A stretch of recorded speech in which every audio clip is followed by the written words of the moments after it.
What we're going to look at now is one of the functions inside CBRN-Analysis that can assist an operator, and that is units at risk.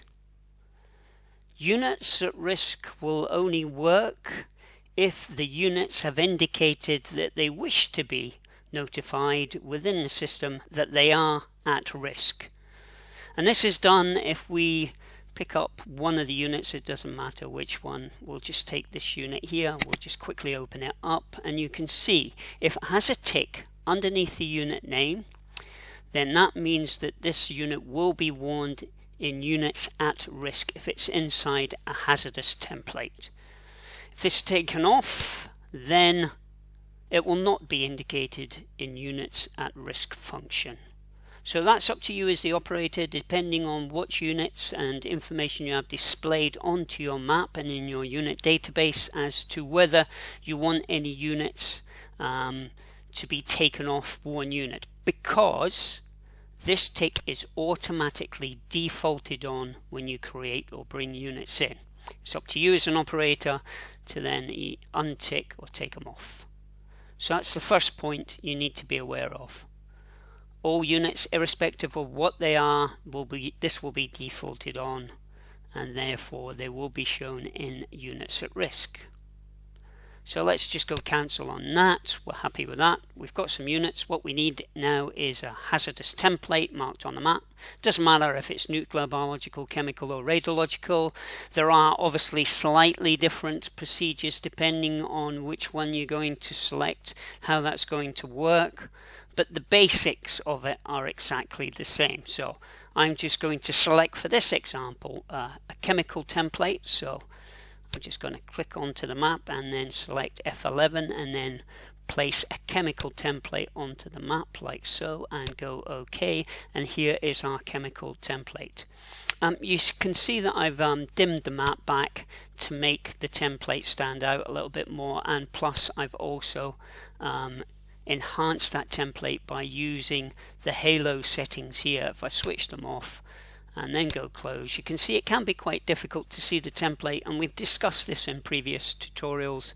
If you want to enhance your templates, you can dim the map back and you can use this function here to either turn the outline of the template black or white. So we're just going to do that. So here's our template. If we double click onto the template, open up the CBRN3, you can see for this example the template is 1 kilometer or 1,000 meters attack area, and then 30 kilometers downwind hazard.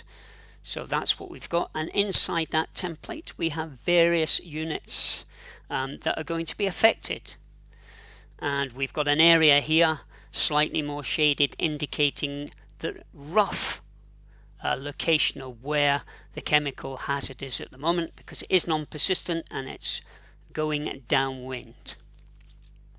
So if we take that into consideration and the units that are inside this hazardous template, we can then click on to the units at risk icon here, the shortcut one here, or we can go to view, click onto there, go to units at risk here, or press F9 on our laptop or PC keyboard for that function key, and then this will be displayed.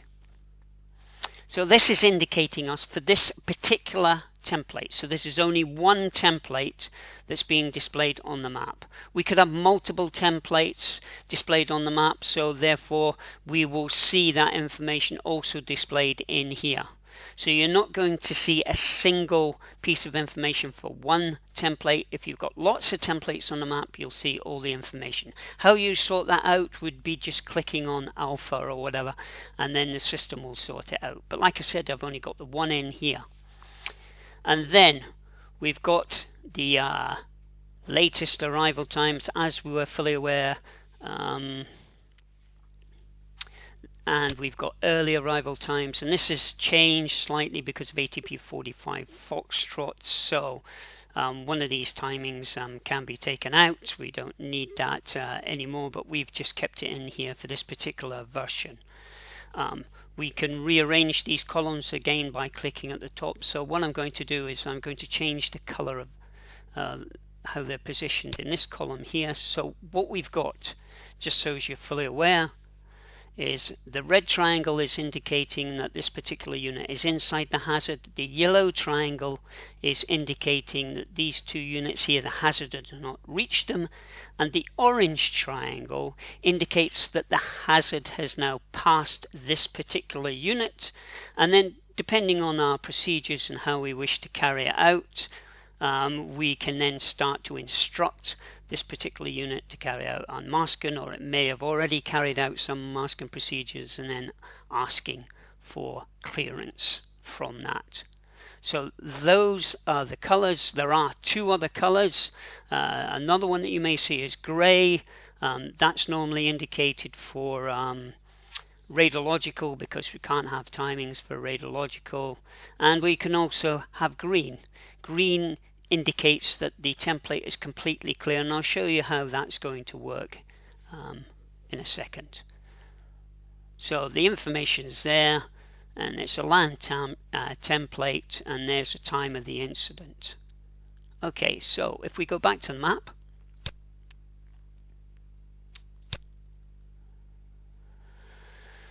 those colored triangles are going to be constantly adjusted as we go along, until everything is clear inside the template. So according to the template that we have at the moment, we do have a time, an expected time of when the hazard should clear this particular template, and we've got that at 1440. So what we're going to do is we are now going to move the time forward, so we can go down here. Let's move the time now to the 21st at 14, we'll go 45, and go OK.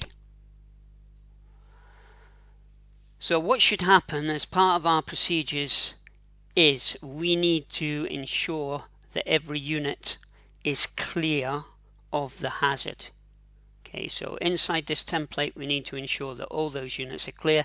They indicate that to us through a CBRN-4. So if I select one of these units here, let's take 5 troop, and then the software is asking what we want to bring in. It says CBRN-3. What we'll do is we'll go here, and we do have CBRN-4s. So we'll just select one of the CBRN-4s. Okay. So all these units need to indicate through a CBRN-4 that they have checked their area, and they have a nil return indicating they haven't found anything. And then when they go to options on the CBRN-4 report, they're requesting that they are all clear at their position.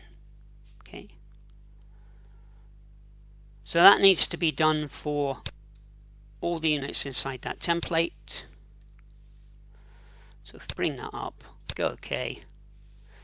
So we should end up with all those units confirming they have a nil return, and they're all requesting clearance, that they are clear from any hazard around them.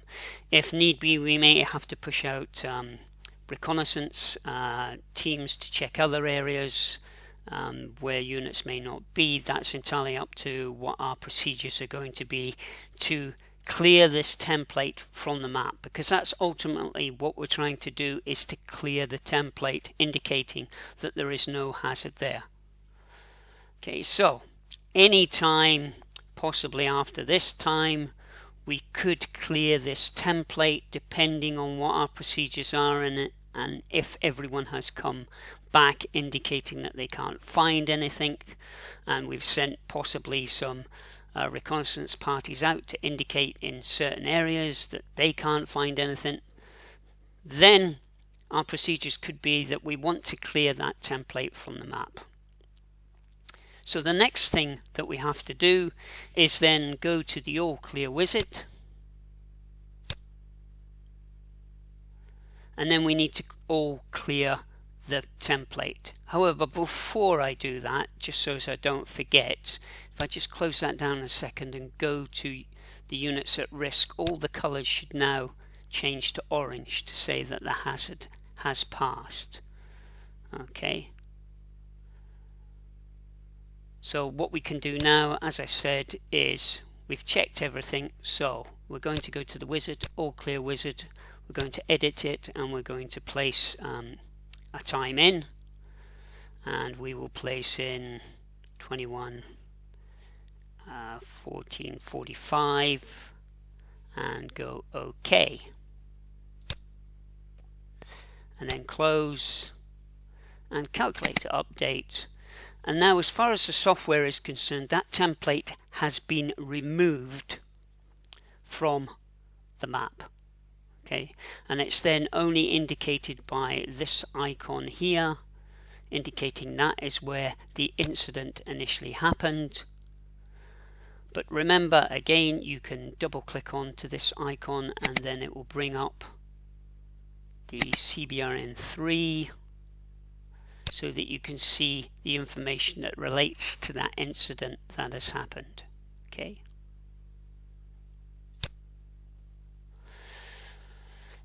Also, possibly as part of our procedures, what you can also do is make this indication through a CBRN-6 report indicating for this particular incident that everything has been cleared for that incident. Again, that's procedures that we're not going to go into. We're just looking at the functions that are available to us as far as the units at risk are concerned. Now we've removed that template. If we go back to units at risk, that will be updated to indicate that those units now are completely clear and that hazard has gone from that particular incident that was physically displayed onto the map. So that is units at risk.